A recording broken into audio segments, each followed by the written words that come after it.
Hola profe, ¿qué tal? Yo soy Rodrigo Berrube y en este video voy a estar desarrollando un poco los puntos que acontecen en el final de aritmética de álgebra 1 para la mesa del segundo llamado de diciembre. El primer punto trata de los conjuntos numéricos, sus limitaciones y sus propiedades. Primeramente empezamos con los números naturales, que son los números que utilizamos para contar. Dentro del conjunto están los elementos 1, 2, 3, 4, 5, 6 y así sigue de forma infinita. El primer elemento del conjunto es el número 1 y para averiguar los sucesores, los elementos sucesores, tenemos que sumarle una unidad. ¿A qué le sumamos una unidad? Al elemento antecesor, que en este caso el único elemento que no tiene un antecesor es el número 1, que como dijimos recién es el primer elemento del conjunto. Con los elementos de este conjunto podemos realizar las operaciones de suma y de multiplicación, pero no podemos restar sus elementos entre sí y que nos dé como resultado un elemento que esté dentro de este conjunto. Es por eso que para solventar esa limitación surgen los números enteros. Los números enteros, que se representan con la letra Z, están compuestos por los números enteros negativos, los números enteros positivos y el cero, que justamente el cero es que determina en la representación gráfica dentro de la recta numérica qué entero es positivo y qué entero es negativo. De la derecha del cero en adelante están los enteros positivos y de la izquierda del cero hacia atrás están los enteros negativos. Tanto los enteros negativos como los enteros positivos y el cero conforman el conjunto de los números enteros. Con este conjunto numérico podemos realizar las operaciones de suma, de multiplicación y ahora sí de resta de sus elementos entre sí. Pero lo que no podemos hacer es dividir sus elementos entre sí y que nos dé como resultado un elemento que esté dentro de este conjunto. Es por eso que surgen los números racionales.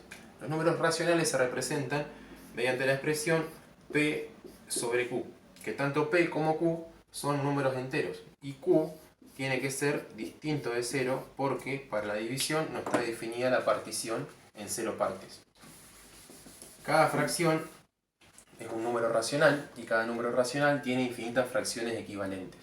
Ahora sí, con los números racionales podemos sumar, multiplicar, restar y dividir sus elementos entre sí. Y uno pensaría que ya habíamos terminado, pero teniendo la problemática de que con un cuadrado de lado 1 queremos averiguar cuánto vale esta diagonal, el segmento que une a los extremos opuestos, obtenemos acá un triángulo rectángulo. Es decir, que tiene acá un ángulo de 90 grados. Y cada uno de estos lados es un cateto que vale 1 y esto es la hipotenusa. La hipotenusa la relacionamos con el teorema de Pitágoras, que enuncia lo siguiente. El valor de la hipotenusa al cuadrado es igual a la suma del cuadrado de sus catetos.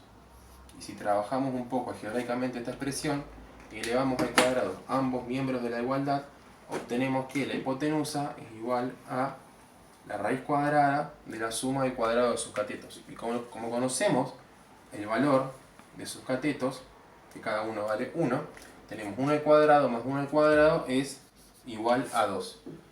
La expresión numérica raíz de 2 no entra dentro del conjunto de los números racionales. Entonces, mediante eso, surgen los números irracionales. Los números irracionales están conformados por todos los números decimales infinitos puros, es decir, los que no se pueden representar mediante la fracción que dijimos anteriormente, que era P sobre Q.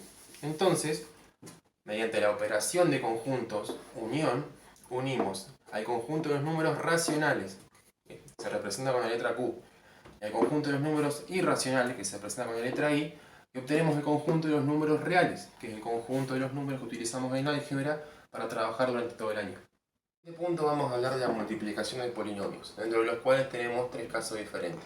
El primero es la multiplicación de monomios, y en la multiplicación de dos o más monomios se aplican las reglas del producto, las leyes de los exponentes y los axiomas de la multiplicación. Para resolver una multiplicación de monomios tenemos que seguir una serie de pasos. El primero es determinar el signo del producto mediante la regla del producto. En este caso tenemos dos monomios positivos, por ende más por más es más. Luego multiplicamos los coeficientes numéricos, que en este caso son el 3 y el 7. Y lo siguiente que tenemos que hacer es multiplicar las partes literales aplicando la ley de los exponentes correspondientes. En este caso, en una multiplicación que tenemos una misma base, se suman sus exponentes. En este caso tenemos x que nos queda al cuadrado, y en este caso elevado a la 1. Y el siguiente es y, que en este caso está elevado a la 1, más, en este caso está elevado a la 4. Por lo que el resultado final nos da un monomio de 21x al cubo y a la quinta. En este caso es la multiplicación de un monomio por un polinomio. Y para realizar esta operación lo que tenemos que hacer es utilizar la propiedad distributiva de la multiplicación, que postula lo siguiente. Teniendo el monomio A y el polinomio B más C más D más K, tenemos que distribuir el monomio A en cada uno de los términos del polinomio, quedándonos A por B más A por C y así sucesivamente. Viéndolo en un ejemplo, teniendo el monomio 3x cuadrado y el polinomio 2x a la quinta y demás, realizamos la distributiva. En este caso tenemos 6x a la séptima menos 21x a la cuarta menos 3x al cubo y más 18x al cuadrado. El último caso es la multiplicación de un polinomio por un polinomio, y para eso vamos a trabajar con los polinomios a más b y x más y más z. La clave de todo esto es convertir a más b en w, de forma que la multiplicación de a más b por x más y más z se convierta en w por x más y más z, quedándonos de esta forma un monomio por un polinomio. Así podemos aplicar la propiedad distributiva de la multiplicación de forma que nos quede w por x, w por y y w por z.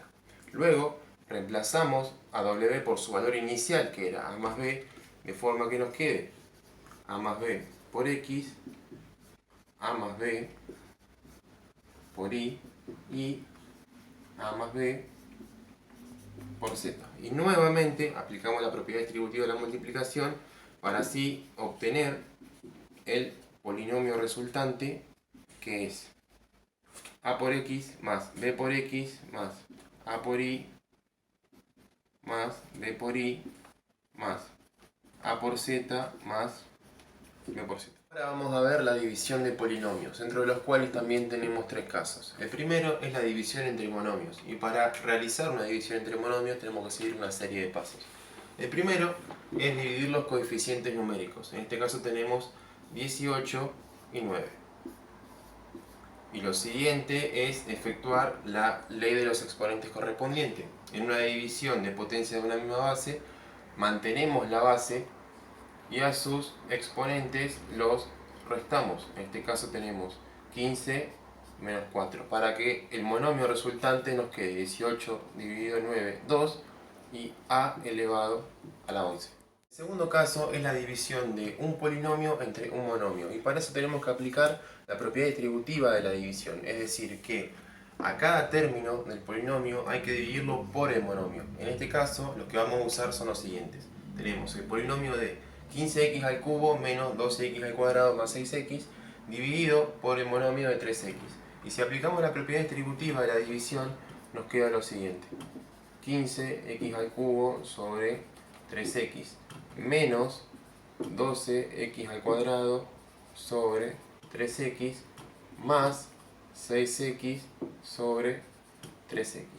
Lo que tenemos ahora es una división entre monomios, y como aprendimos anteriormente, vamos a hacer primero la división de los coeficientes numéricos, o sea 15 sobre 3, y aplicamos la propiedad de los exponentes. En este caso, a misma base, una resta de potencia, ya que es una división, y tenemos x a la 3 menos 1, en este caso tenemos 12 sobre 3 y x 2 menos 1, y en este caso tenemos 6 dividido 3 y x 1 menos 1, para que el polinomio resultante nos quede 5x al cuadrado menos 4x más 2. El último caso es la división entre polinomios. La división euclidiana entre dos polinomios, así como la división de números enteros dentro del dominio entero, nos permite encontrar como resultado de la división un polinomio cociente y un polinomio residuo.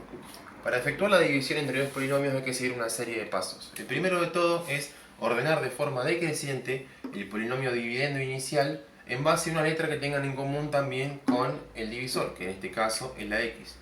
Y para las partes en las que los términos no tengan el coeficiente literal, vamos a usar el coeficiente numérico 0.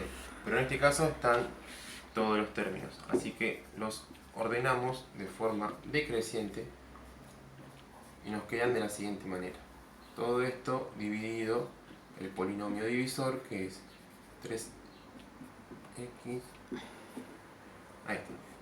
El segundo paso es dividir el primer término del dividendo inicial por el primer término del divisor y así obtenemos el primer término del cociente. En este caso, x a la cuarta dividido x al cuadrado nos da como resultado x al cuadrado. El tercer paso de todo esto es multiplicar al primer término del cociente por el primer término del divisor y así obtener un polinomio que le vamos a restar al dividendo inicial para tener un nuevo dividendo. En este caso tenemos x al cuadrado por x al cuadrado nos da x a la cuarta. X al cuadrado por menos 3x nos da como resultado menos 3x al cubo. Y x al cuadrado por 6 nos da 6x al cuadrado. Esto se lo restamos y obtenemos un nuevo dividendo. Esto nos da como resultado 0, esto nos da como resultado menos 5x al cubo más 3x al cubo nos da menos 2x al cubo. Y esto nos da 0. Acá es cuando decíamos que poníamos el coeficiente numérico 0 en las partes en las que no iba.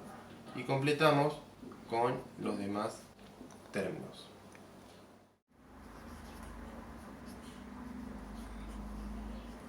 Ahora sí, con el residuo de la división entre estos dos polinomios, llegamos al final, al último paso, que es el siguiente. Con el cociente que obtuvimos, lo vamos a multiplicar por el divisor y a ese resultado le vamos a sumar el residuo. Si el polinomio resultante nos da igual al dividendo inicial, entonces la división está bien. Al último paso de la división entre polinomios teníamos que hacer la comprobación del resultado que nos daba. Entonces teníamos que multiplicar al divisor por el cociente y al resultado que nos daba sumarle el residuo para que nos dé el dividendo inicial. En este caso tenemos a estos dos polinomios que los multiplicamos entre sí aplicando la propiedad distributiva. A esta propiedad distributiva nos deja como resultado un monomio por un polinomio, a la cual también le aplicamos la propiedad distributiva, quedándonos como resultado el polinomio x a la cuarta menos 5x al cubo más 6x al cuadrado más 6x menos 36. A este resultado le sumamos el residuo que nos había dado la división y nos dio como resultado el dividendo inicial. El tema que vamos a ver es factorización. La multiplicación algebraica nos permite determinar el producto de dos o más factores, pero con la factorización vamos a aprender a resolver el problema inverso, es decir, dada una multiplicación algebraica, vamos a aprender a obtener sus factores. Dentro de la factorización hay una serie de casos de factoreo particulares que vamos a desarrollar a continuación. El primero es el factor común. Cuando cada uno de los términos de un polinomio tiene un factor común, la ley de la distributiva de la multiplicación nos permite expresarlo como el producto de dos factores, dentro de los cuales uno es el factor común.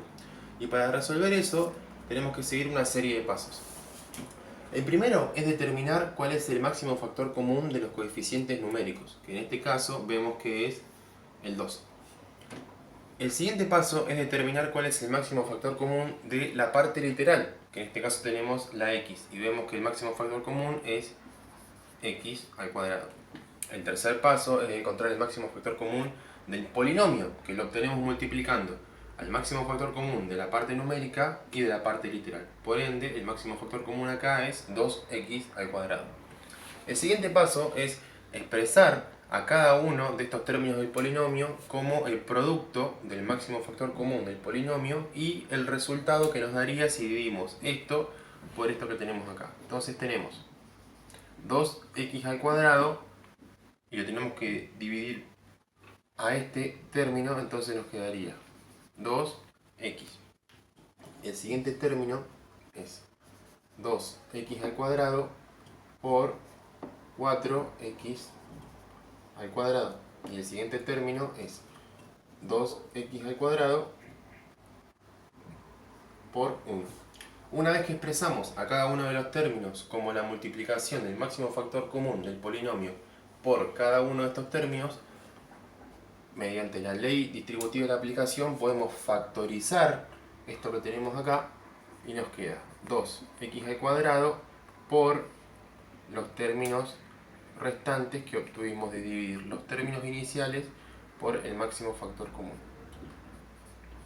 quedándonos como resultado lo siguiente. El caso que vamos a ver es la diferencia de cuadrados. Si partimos de la base de que teniendo una multiplicación de dos binomios conjugados podemos obtener una diferencia de cuadrados, entonces inversamente vamos a poder obtener a partir de una diferencia de cuadrados esta multiplicación de binomios conjugados. Para aplicar este caso de factoría tenemos que seguir una serie de pasos. El primero es obtener la raíz cuadrada de cada uno de estos términos. Por ende, la raíz cuadrada del primer término, que es 25 y cuadrado, es igual a 5i. Y el otro término es 16, o sea que la raíz de 16 es igual a 4. El siguiente paso es armar un binomio con las raíces cuadradas obtenidas en el paso anterior, interponiéndole un más o un menos entre cada uno de ellos. Y el tercer paso es completar a este binomio con su conjugado. Y de esta forma vamos a obtener... El siguiente caso que vamos a ver es el trinomio cuadrado perfecto. Un trinomio cuadrado perfecto es cuadrado perfecto cuando es el producto de un binomio cuadrado. Así, la expresión x al cuadrado más 2xy más y al cuadrado es cuadrado perfecto porque resulta de elevar al cuadrado x más y. Cuando se requiere factorizar un trinomio cuadrado, es recomendable ver si es cuadrado perfecto. Entonces, para eso tenemos que verificar que tanto el primer como el último término sean positivos y que sus raíces cuadradas sean perfectas. Y que el segundo término sea el doble producto de las raíces obtenidas en los primeros términos cuadráticos con el signo tanto positivo como negativo porque es en valor absoluto. Por último, la factorización del trinomio cuadrado perfecto es el cuadrado del binomio que resulta de los términos que obtenemos de los términos cuadráticos y el signo del término no cuadrático. Lo que vamos a ver ahora es los trinomios cuadrados de la forma x al cuadrado más b por i más c. Estas expresiones representan polinomios no primos y resultan de la multiplicación de dos binomios del siguiente tipo: x más m por x más n. Y tienen una serie de características. Tienen un término común que es la raíz cuadrada del término cuadrático, en este caso x cuadrado, y la raíz cuadrada es x. Y los términos no comunes son los que resultan de que, si los sumamos, nos dan como resultado el coeficiente del término b. Y si los multiplicamos, nos dan como resultado el coeficiente del término c. Es decir, en este caso, m más n es igual a b y m por n es igual a c. El siguiente caso que vamos a ver es la factorización por agrupamiento. Cuando un polinomio consta de 4 términos, a veces estos pueden factorizarse mediante un arreglo conveniente que consta de reescribir la expresión algebraica como dos binomios, obviamente agrupando sus expresiones de forma conveniente.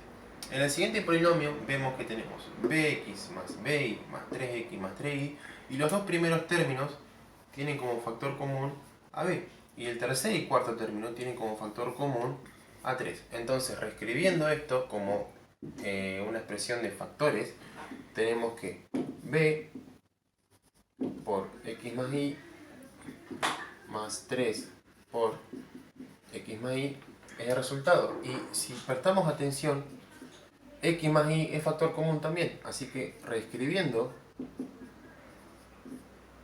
el polinomio, obtenemos que b más 3 por x más y es la expresión factorizada del polinomio inicial. El caso de factoreo que vamos a ver es suma y diferencia de cubos. Considerando el siguiente producto, aplicamos la propiedad distributiva y obtenemos lo siguiente. A este producto y a este producto volvemos a aplicar la propiedad distributiva y después de descartar algunos términos llegamos a la conclusión de que esto es x al cubo más y al cubo. Por ende, la suma de cubos se debe construir de la siguiente manera. El primer factor es la suma de las raíces cúbicas de cada uno de sus términos. Y el segundo factor es la suma del cuadrado de dichas raíces cúbicas menos el producto de sus bases. Y de forma análoga se construye la diferencia de cubos que, en vez de hacer una suma en el primer factor, es una resta, y en el segundo factor el término no cuadrático se suma en vez de restarse. Ahora vamos a ver la aplicación de los casos de factoreo a las fracciones algebraicas. La simplificación de fracciones algebraicas es el primer tema. Una fracción algebraica está simplificada cuando está expresada en sus términos mínimos, es decir, cuando en su numerador como en su denominador solamente se puede encontrar el factor común 1 o menos 1.